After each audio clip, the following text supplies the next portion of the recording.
Hello and welcome to the Global Slovakia podcast, where we explore Slovakia's past, present, and future. In this series, we look at the destinies of the brave Slovak men and women who dared or were forced to leave Slovakia in search of a better life abroad. Are you Slovak? Do you want to connect to your heritage? Follow us on Facebook or globalslovakia.com.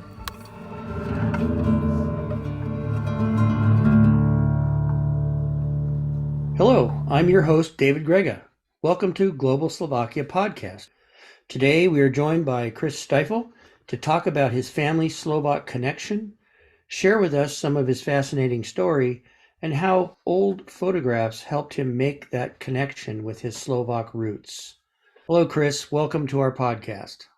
Ahoy, David. Jak się masz? Thank you so much for having me today. Good. Can you share with us a little bit about your Slovak connection? I know your paternal grandparents were ethnic Slovaks. Can you expand a little bit on that and give us an overview? Sure thing, David. Yes, so as you mentioned, my Slovak roots are on my paternal side, my father's side of the family.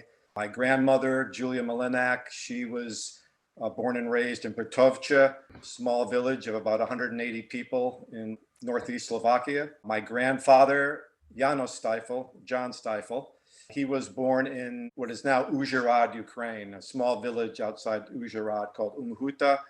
Then, of course, it was all Austro-Hungarian Empire, and now it's a border town in Ukraine on the eastern edge of Slovakia. And I understand that this was in the 1920s. Do you know why they decided to emigrate from Slovakia, the forces that were involved? Sure. Actually, it was a little earlier from what I'm discovering. I think, as far as I could find, my grandfather came around 1910. So there was some back and forth coming to America, getting settled, finding work, then coming back and bringing some family members. But I know Connecticut, New Britain, Connecticut is where our paternal grandparents settled. As you can imagine, that time, 1910, 1914, it was a difficult time with war on the horizon in Europe, World War I, famine, disease, a lot of hardship back then. And the desire to seek a better life and opportunity was clearly not in Slovakia at that time. So he was part of that, coming over on the USS George Washington out of Bremen, Germany, landing in New Britain with his brother, and working in factories. That was, as we know, all our Slovak ancestors, like mines or factories were pretty much the occupations. And prior to that, before they left Slovakia, your family, they were farmers. They worked really heavy manual labor type positions. Correct. I've discovered that my grandfather worked out in the forest, cutting timber, long days, hard work, little pay.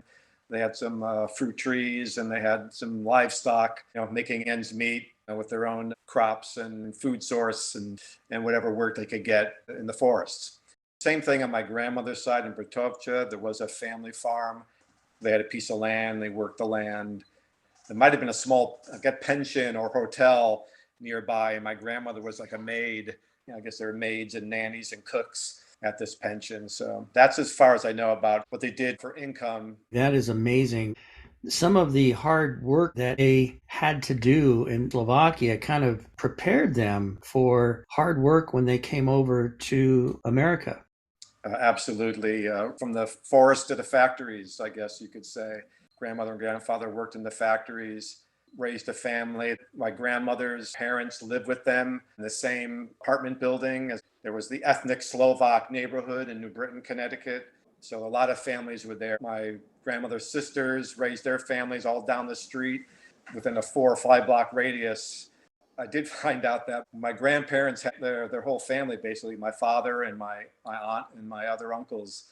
The mother was sleeping in the same room as the parents. So talk about tight quarters. Yeah.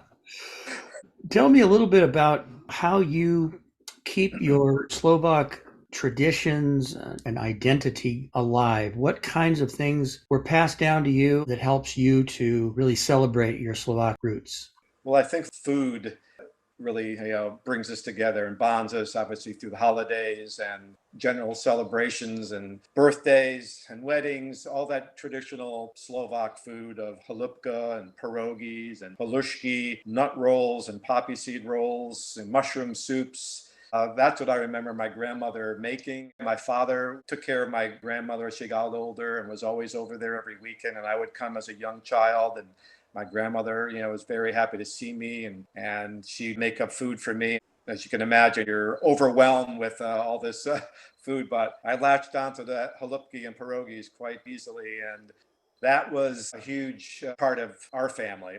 And that's been passed down to generations of still making those food, a tradition that we've had in the family for 62 years now, which is every Saturday before Christmas, we have this get together and we do some Slovak traditions, singing songs, breaking the oplatki and passing the sacred wafer around. It's a great time. It's been etched in me for all these years. And since I had 24 cousins growing up, and now it's expanded to like 70 or 80 second and third and even fourth generations. For the most part, it's been going strong for 62 years. Yeah. Food and holidays and traditional recipes and celebrations will transcend anything. They're universal. You don't need to know the language to feel really connected when you're sharing food and celebration with families. 100%. And, 100%. and also, religion is a big part of the Slovak immigration in America. Was it your grandfather that was a founding member of All Saints Catholic Church? Yes, thanks for bringing that up. Totally, Roman Catholic. And I believe the story goes, as the Slovak community grew, I guess the archdiocese said, there's too many of you, you need your own church because you're overwhelming the other churches. So they said, okay, they raised money and they rolled up their sleeves and they broke ground literally diagonally across from where I was born in New Britain, Connecticut. I was baptized there. My parents were married there. We were all living in these 3-family homes and these small apartments cramped together. And as eventually success comes on the family through hard work, they build their own homes and they move out into the suburbs. And Slovak community kind of dissipated from that town. All Saints kind of ceased to exist, and it was absorbed by another church. That was a big part of our life, that All Saints church. Yeah, that's fascinating.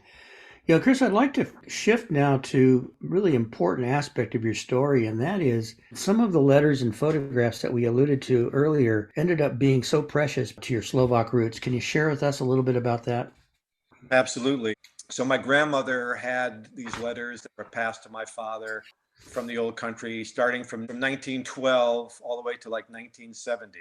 Most of the correspondence was from the very beginning to through the 1920s, and then they stopped. All those early letters were in Slovak and Hungarian because they were forced to write in the Hungarian language as well, with the forced majorization, which the Slovaks were resentful of. So I had these letters, and there 2 were in English. The photographs were people with some names on it, women with names on them, a church, and a baby in some kind of formal outfit, headdress and everything. So who is this baby? Where is this church? Nothing's written on the back, of course, to pass on the knowledge.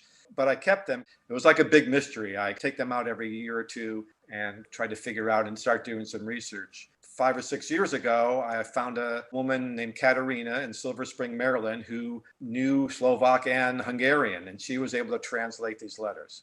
Very difficult, very kind of heart-wrenching letters, to be honest with you. My grandfather's siblings who stayed in Austro-Hungary at the time were asking for money and anything they could send. When my grandmother Julia passed in 1970, my father was corresponding with this woman in Slovakia, in Levocha, south of where my grandmother was born. All the old folks knew who she was, and they said a prayer for her at the local church. And I had that letter with the address. I found a genealogist, Michael Rassis, who was fantastic, and he contacted the family and said, I would like to come visit. So took a couple years, and in 2019, I went over there with my wife and didn't know what to expect. I was hoping for a nice little hello, how do you do, shake your hand, maybe have a beer, great to meet you. Well, it turned out to be 3 days of family reunion and celebration. I was feted like a returning Yeah. prodigal son coming home. A very warm welcome. You were received with open arms. Yes, it was unbelievable. All the food and the drink and the plum wine and the kielbasa and everything you can imagine was like laid out beautifully. And we're celebrating, we're toasting. I pull out these photographs The first one I pulled out was this baby, and I showed it to my cousin Jana. I should mention that Jana's mother, Maria, was the woman I was writing to my father. And Jana sees the photograph, and the brother looks at it, and the brother kind of tilts his head, and Jana runs out of the room. 2 minutes later, Jana comes running back into the room with a larger framed photo, the exact same photo that I had. It was her as a baby being baptized. And for 60 years or so, I had this photograph in my hand, not knowing who it was. And the first family I meet, it's her. And my mind was blown. It was like the microphone dropped. I said, that's it. This is the best trip I've ever had in my life. It was such an emotional and powerful and kind of mind-blowing experience. We all just were shaking our heads, and I still shake my head in disbelief.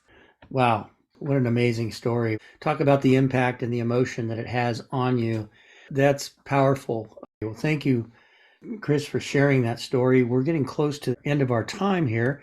Is there anything else that you wanted to share with us?